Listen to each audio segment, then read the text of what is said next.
Classify the following pair of lines as intersecting, parallel, or coincident. Okay, let's begin with the first one. So here in the first one, we have two equations of line. One is 2x plus y minus 1 equals to 0. We're going to label this as equation number 1. And then we have the second equation, 3x plus 2y plus 5 equals to 0. So that's going to be equation number 2. Let's do one thing. Let's try to solve this two equation. That means let's try to find out the common intersection point to see whether if it exists or not. So for the first equation, we're going to start with the coefficient of y. So that's going to be 1. Then we go to the next term, the next constant term. So that is negative 1. Then come back to the first term, 2x.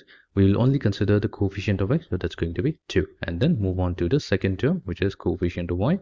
So we have 1. So from the first equation, 2x plus y minus 1 equals to 0. So we have pulled out the constant terms, 1, negative 1, 2, and 1. Then coming to the second one, so what we'll do, we'll start with the coefficient of y. So that is 2. We're going to write it below the first coefficient. Then move on to the constant term, that's 5. Come back to the first term, 3x. So we'll only consider the constant coefficient of x. So that's 3. And then go to the second term, which is 2. Now what we'll do, we're going to cross multiply. So the first cross multiplication is going to help us obtain the value of x, and the second cross multiplication is going to help us obtain the value of y. The third cross multiplication is simply going to be 1. So this is known as the law of Sarus, the law of Sarus. So let's use this to obtain the value of x.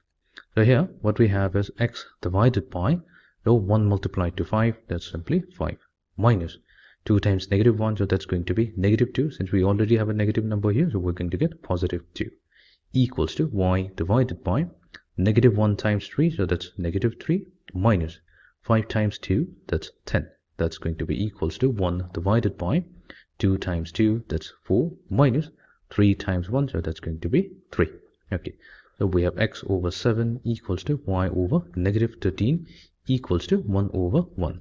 So here we have obtained the value of x. So x is going to be equals to 7 and y, that is going to be equals to negative 13. Now since we're getting distinct values of x and y, x equals to 7 and y equals to negative 13, this clearly means that these two lines, the lines denoted by equation 1 and 2, they must be intersecting. So here we will say the two lines, 2x plus y minus 1 equals to 0, and the other line, 3x plus 2y plus 5 equals to 0 are intersecting.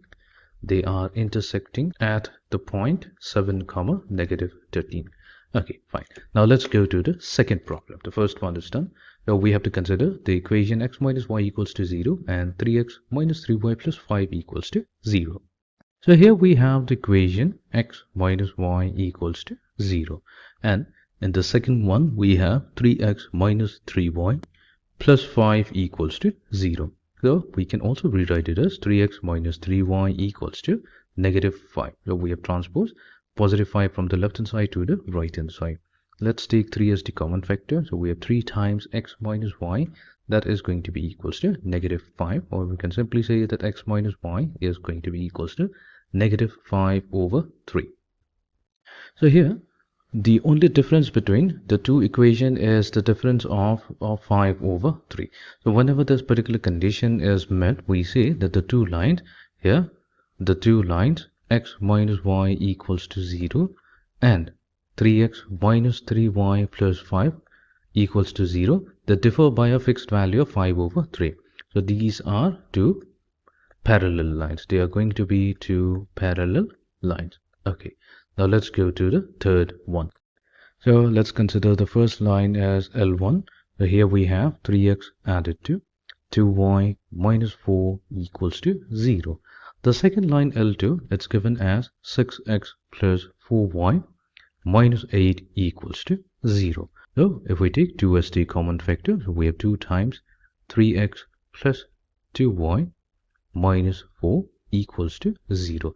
As we know that 2 cannot be equals to 0, only possibilities are 3x plus 2y minus 4 equals to 0. So this particular equation is also giving us the same thing, 3x plus 2y minus 4 equals to 0. So here L1 and L2 are basically the same line. So here we can say that thus the lines L1 and L2 are coincident. They are going to be lying on top of each other.